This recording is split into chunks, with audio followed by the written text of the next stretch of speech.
What separates the people who seem to have it all from those who feel stuck? Stephen Covey spent 25 years researching that exact question. He studied biographies, psychology, sociology, and thousands of lives. And what he found wasn't what most people expect. The secret wasn't luck, it wasn't talent, it wasn't working harder or following trendy life hacks. Instead, Covey discovered a framework so powerful that it's shaped millions of lives since 1989. He called it the 7 Habits of Highly Effective People. And it starts with one radical idea: you are not a victim of circumstance. You have far more power than you think. Covey divides the habits into 2 categories. The first 3 habits are about personal victory. They're about you taking control of your own life before you try to influence anyone else. Habit 1 is called be proactive.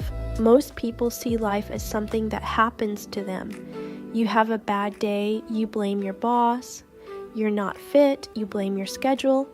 Covey says that's the illusion. Between what happens to you and how you respond, there's a space.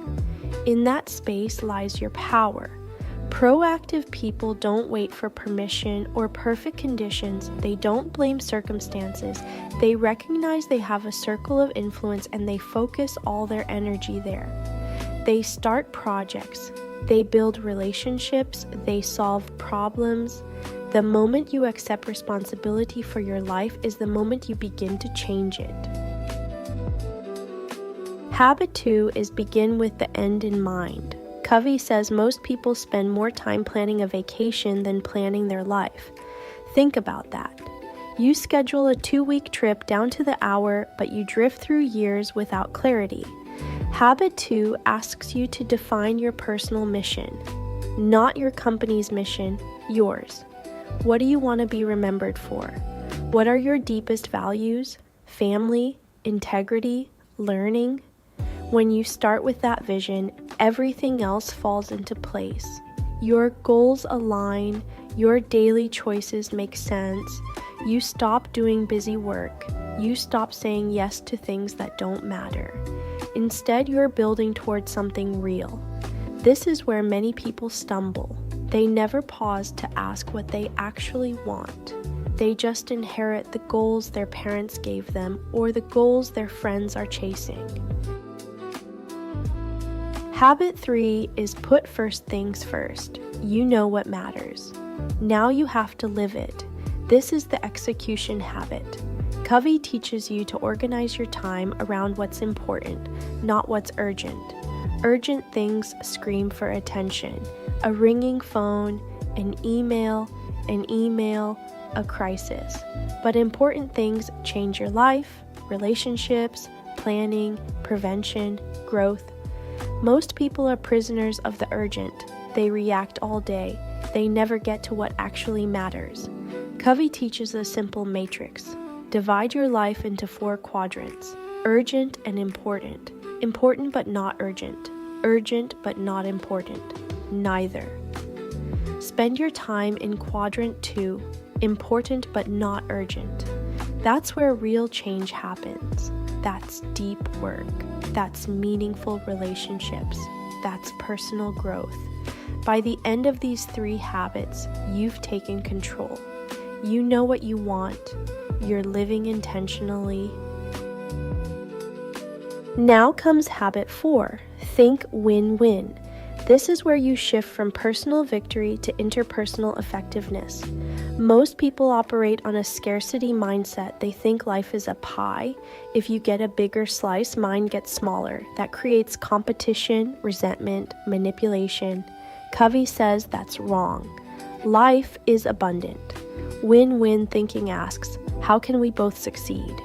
In negotiations, in relationships, in business, it sounds naive, but it's not. It requires more courage and maturity than trying to dominate. It means listening. It means understanding the other person's needs so deeply that you can find solutions neither of you saw alone. When both people win, both stay committed. The relationship strengthens. Think about your closest relationships. Are they win-lose or win-win?